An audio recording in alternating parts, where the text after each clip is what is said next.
you have to block 2 fireballs, and then immediately you think of, let's skip the neutral, let's get here from here. This is not the way to do it, okay? A lot of people forget the fact that you can simply just walk. Take your time. Walk, then crouch block, right? Walk, then crouch block. If your opponent decides to walk into you and press a crouching medium kick at that range, right? If you're just trying to walk forward at your opponent, he's going to catch your feet. And in the case where he catches your feet, he's going to drive rush. He has more than enough drive rush to do so. And then you're putting yourself in unnecessary danger. It may seem like an easy concept, but it's something that gets missed quite a bit.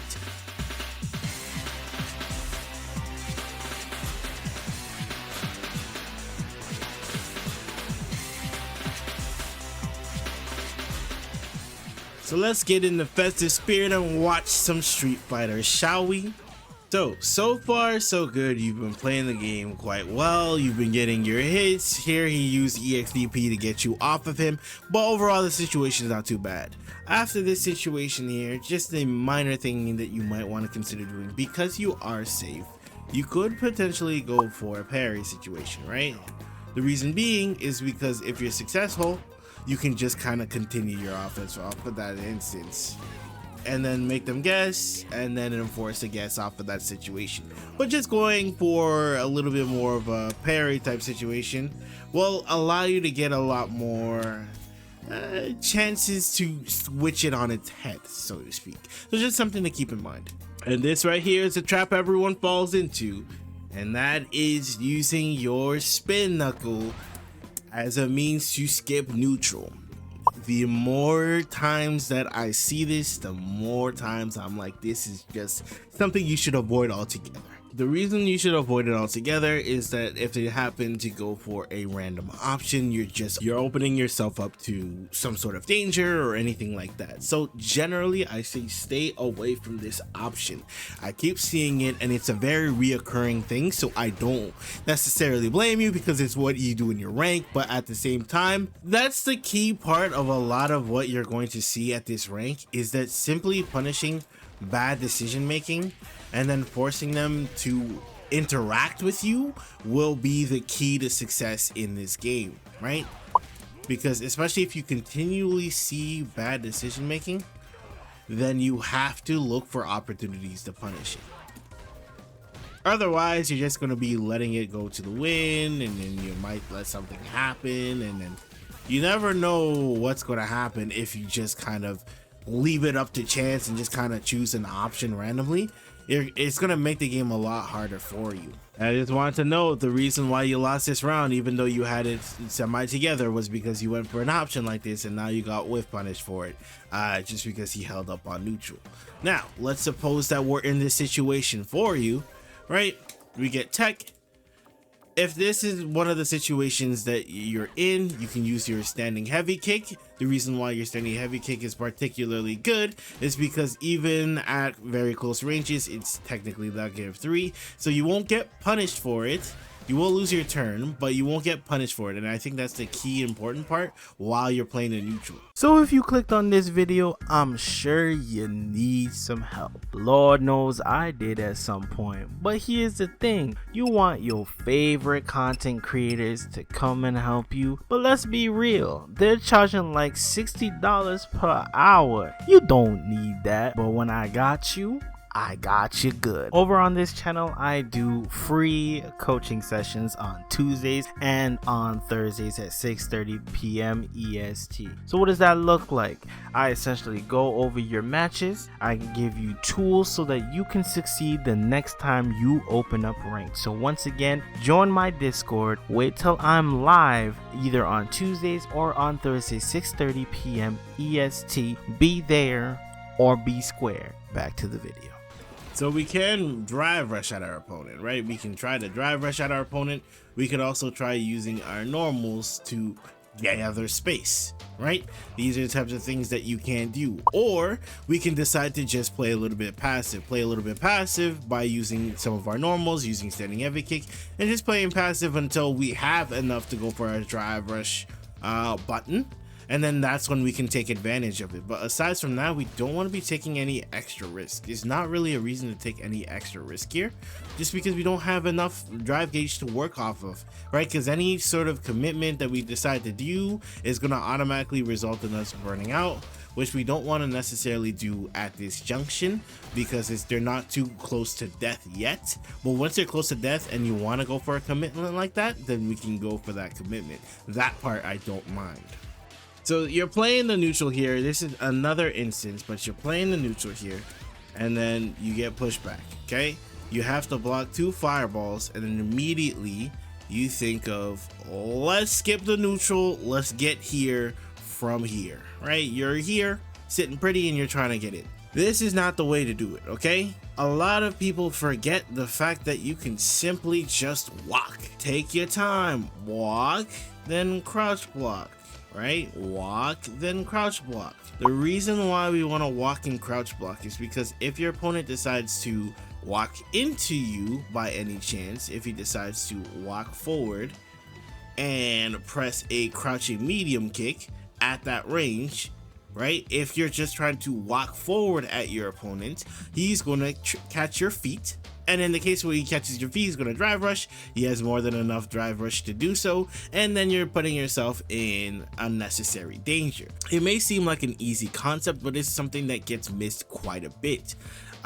When you're dealing with someone who is just simply sitting there, not pressing a lot of buttons, then you can be a little bit more bolder. But this is when it comes with time, and you want to, for now, just focus on walking and blocking while moving forward. Now, your opponent might decide, you know what, I'm not going to engage with you. I'm just going to keep throwing fireballs and disengaging and by walking back. In these cases, we're just going to keep walk forward and crouch blocking until he wants to engage with us. In which, if we see any sort of thing, we can either try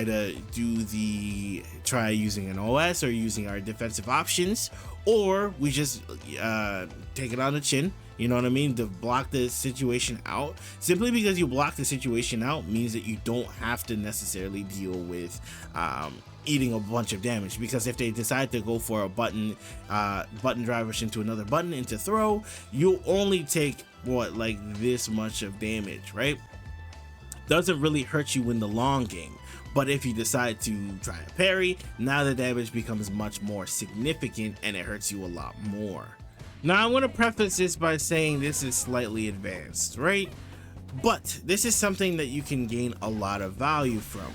Okay, when you're dealing with a situation where you're walking back, okay, if you see something, all right, I want you to use sweep.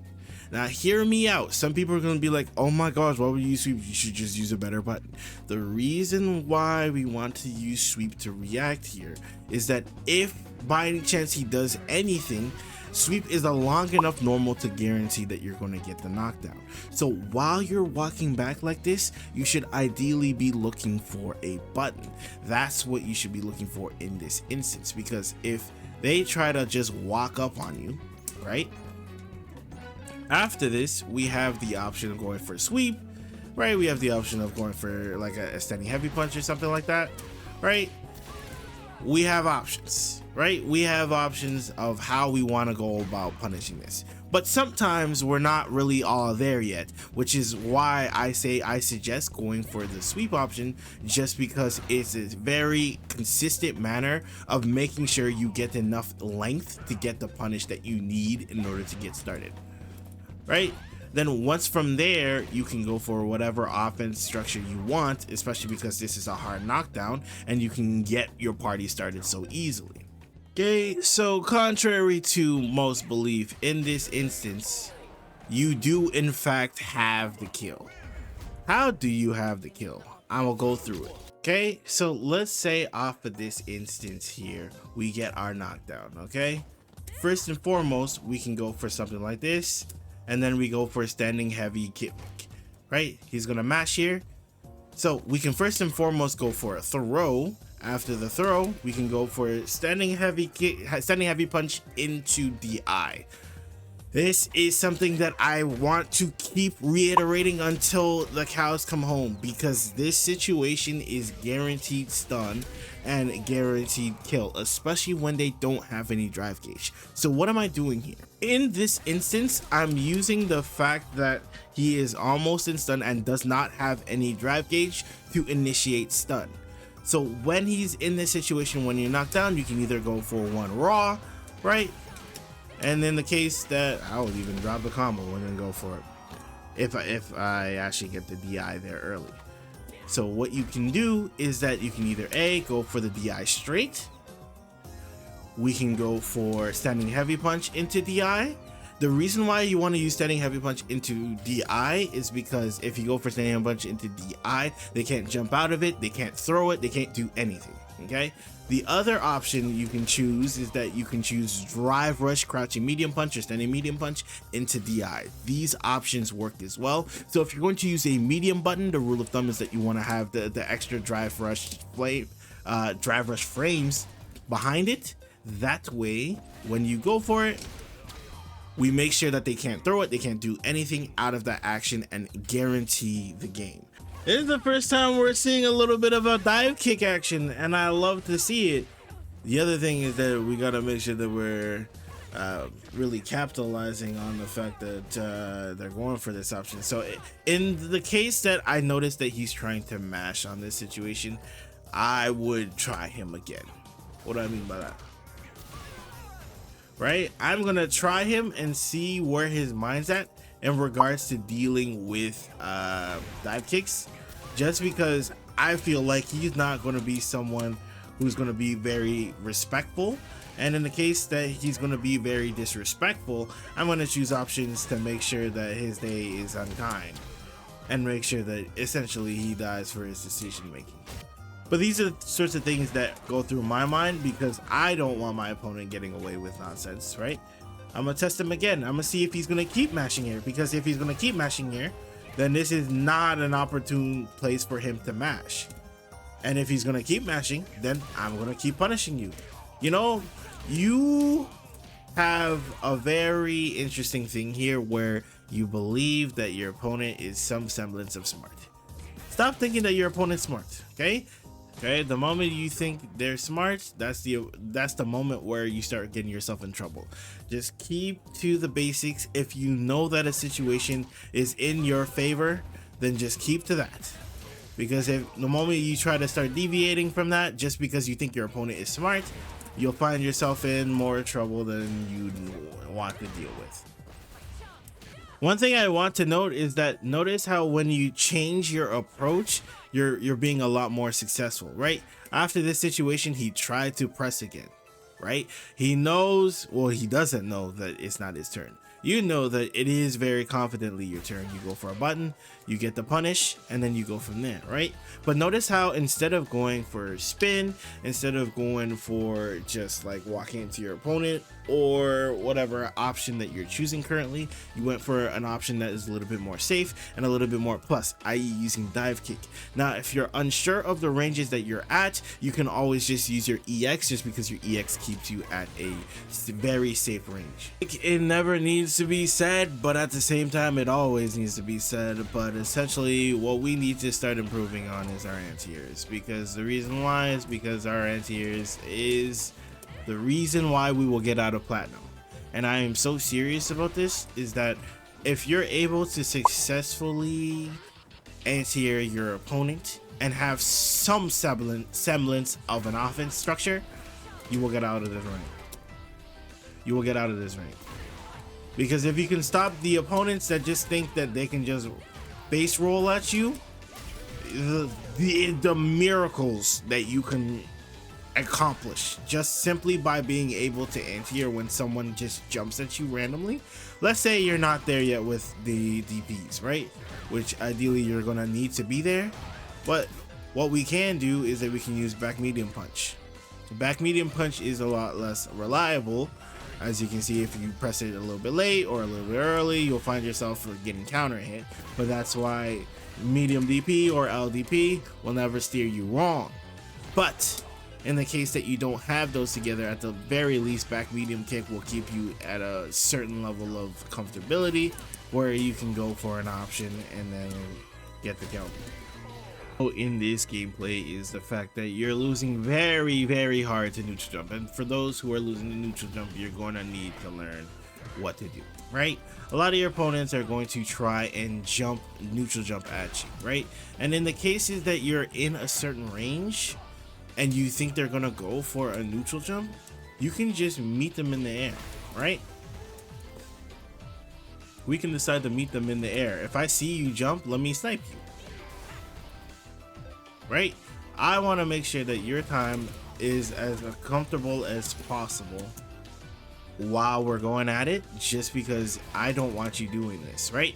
The other option you can go for is, because they fall down with a normal, you'll tend to find that their hurt box is extended as well.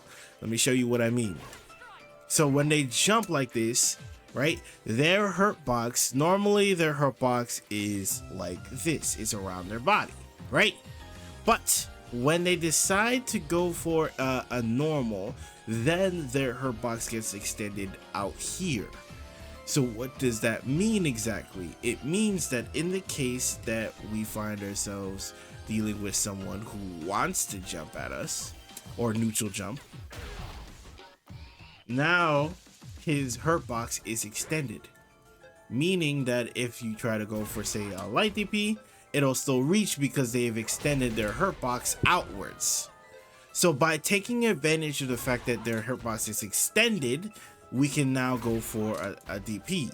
Now, would this DP reach necessarily if he didn't extend a normal? It's very unlikely that it would have, but it's a lot more helpful knowing the fact that he's going to extend it, just because you can go for an option like DP and kill him for it if he decides to go for an option that isn't good. Now, with that said, any questions?